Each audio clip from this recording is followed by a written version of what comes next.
World War I killed over 20 million people and destroyed entire empires. But it all started because a driver took a wrong turn on one street in Sarajevo. Yeah, seriously. One small mistake triggered a chain reaction that dragged the entire world into war. Taxi cabs rushed soldiers to save Paris. Germany secretly asked Mexico to invade America, and a French general predicted exactly when the next World War would start. So how did that even happen? Here's a map of Europe in 1914. The major powers had split into two rival groups. Over here on one side, you had the Triple Alliance. Germany right here in the middle, Austria-Hungary over here, and Italy down here. On the other side, the Triple Entente. France over here, Russia all the way over here, and Britain up here.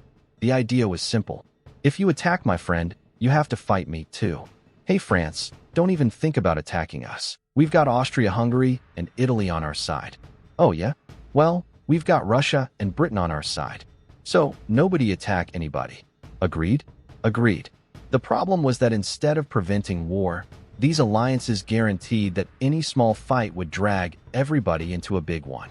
On top of all that, Germany and Britain were spending lots and lots of money on their navies. Britain launched a warship called the Dreadnought in 1906 that made every other battleship in the world obsolete overnight. Germany started building their own. Between 1906 and 1914, Britain built 29 dreadnoughts. Germany built 17. Neither side wanted to stop. Meanwhile, down here in southeastern Europe, you had the Balkans. And the Balkans were a mess. The Ottoman Empire was falling apart, and everybody wanted a peace. Serbia over here had doubled in size after two Balkan wars, and Austria-Hungary was terrified that Serbian nationalism would tear their own empire apart from the inside. So, Europe was basically a room full of people pointing loaded guns at each other, and all the guns were connected by tripwires. All it needed was one spark. On June 28, 1914, Archduke Franz Ferdinand, the heir to the throne of Austria-Hungary, was visiting the city of Sarajevo, right here in Bosnia, with his wife, Sophie. 6 assassins from a group connected to a Serbian secret society called the Black Hand were waiting along his motorcade route. The first one threw a grenade that bounced off the Archduke's car and hit the vehicle behind them. 20 people were hurt, but the Archduke was fine. The assassination had failed. But then, Franz Ferdinand insisted on visiting the injured at the hospital. His driver took a wrong turn, stalled the car, and ended up stopped right in front of a 19-year-old named Gavrilo Princip. Princip pulled out a pistol and fired 2 shots. Both Franz Ferdinand and his wife were dead within the hour. And now, the tripwires started snapping. Hey Germany, Serbia just killed our Archduke. We want to crush them. You backing us? Whatever you need, we've got your back. So, Austria-Hungary sent Serbia a list of 10 demands that were basically designed to be impossible. Serbia accepted 9 of them, but Austria declared war anyway. Then Russia started mobilizing its army to defend Serbia. So, Germany declared war on Russia. Then, Germany declared war on France because France was allied with Russia.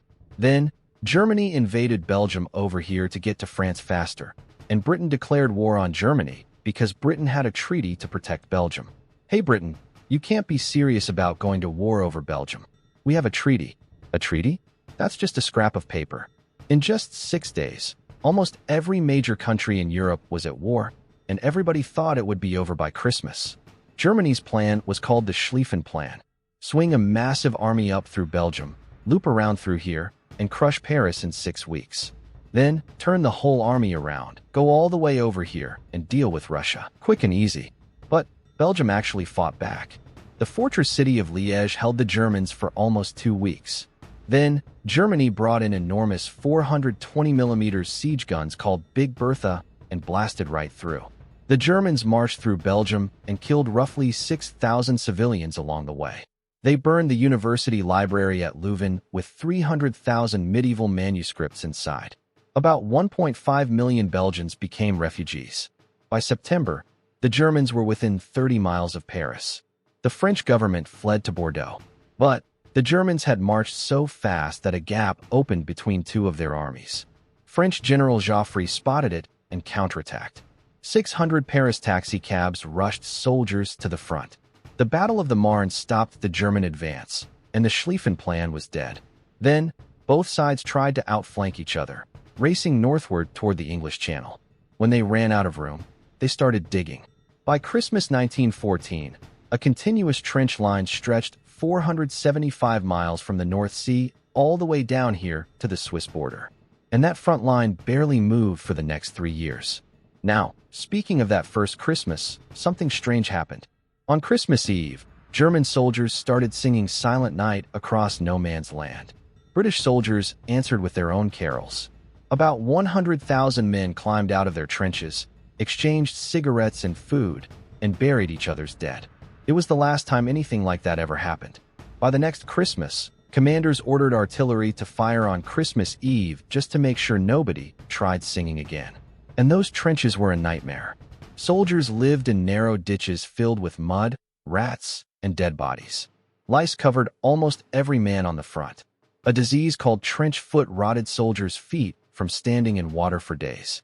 And then, in April 1915, Germany introduced something new: poison gas. At the Second Battle of Ypres, Germany released 168 tons of chlorine gas along a 4-mile stretch of the front. Soldiers who had no protection choked, went blind, and drowned in their own lungs. Both sides started using gas after that. Meanwhile, on the Eastern Front over here, things moved faster, but were just as bloody. At the Battle of Tannenberg in August, the Germans destroyed an entire Russian army in 4 days. Russia lost 92,000 prisoners. But Russia crushed Austria-Hungary's army down in Galicia, killing or wounding 420,000 men. The Habsburgs never recovered from that. The Ottoman Empire also joined the war after German warships, flying Ottoman flags, bombarded Russian ports. So now the war stretched all the way from Belgium over here to the Middle East down here. In 1915, the British came up with a plan. Hey, let's attack the Ottoman Empire right here at Gallipoli, force open the Dardanelles, and open a supply route to Russia. A young politician named Winston Churchill pushed the whole thing. Ottoman forces held the high ground and pinned the Allies on the beaches for 8 months. Each side lost roughly 250,000 men. Churchill had to resign.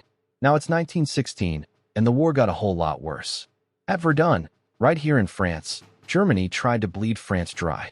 The battle lasted 303 days and produced roughly 750,000 total casualties. France rotated about 75% of their entire army through one single battle. Then, the British launched their own offensive at the Somme. They 1.5 million shells on the German lines for a week. Most of them missed. British soldiers went over the top and walked straight into machine gun fire. First day, July 1st, 1916, 57,000 British casualties, 19,000 dead. The bloodiest day in British military history. The whole battle lasted 5 months, cost over 1 million casualties, and the front moved about 6 miles. But one good thing came out of the Somme. The British brought a new weapon, a big armored vehicle that could cross trenches and crush barbed wire. What are you building? Water tanks. For who? Russia. Then why are you testing them on the battlefield? No more questions, please. They were called tanks. The name stuck. Now, it's 1917 and 3 big things happened that changed everything. First, Russia collapsed. Lots and lots of people were starving. The army was falling apart. And in March 1917, revolution toppled the Tsar. A few months later, a man named Lenin seized power and pulled Russia out of the war. Russia signed a terrible peace deal, giving up 1/3 of its population, 1/3 of its farmland, and 90% of its coal mines. But the big problem for the Allies was that 1 million German soldiers were now free to head west. Second, Germany did something incredibly stupid. They sent a secret telegram to Mexico. Hey Mexico, if the United States joins the war against us, how about you invade America? And if you win, you can have Texas, New Mexico, and Arizona back. You want us to invade the United States?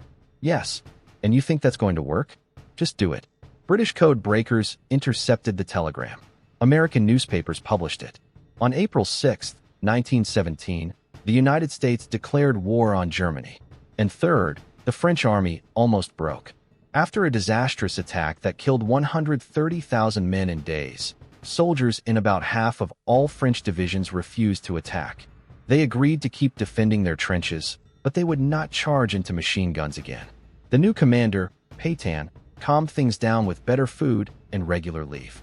But American troops were still months away from arriving in large numbers. Germany knew it had one last chance. In March 1918, over 6,000 guns fired 1 million shells in 5 hours. Stormtroopers punched through the lines and advanced 40 miles, the biggest gain since 1914. But Germany was losing its best soldiers faster than it could replace them. By July, the offensive was dead. Then, it was the Allies' turn. On August 8th, British, Australian, and Canadian forces smashed through the German lines at Amiens and captured 17,000 prisoners in a single day. The top German general called it the Black Day of the German army. The Kaiser told him, "The war must end." And it all collapsed fast. Bulgaria surrendered September 29th, the Ottoman Empire October 30th, Austria-Hungary November 3rd. German sailors mutinied. The mutiny spread across Germany. The Kaiser abdicated on November 9th and fled to the Netherlands.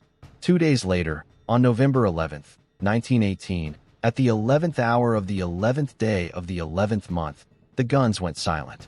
The armistice was signed in a railway car in a French forest near Compiègne. And now, it was time to figure out who owed what to whom. The Treaty of Versailles was signed on June 28, 1919, exactly 5 years after the assassination in Sarajevo. Hey Germany, this war was your fault. We didn't start it. Doesn't matter, you're paying for it. How much?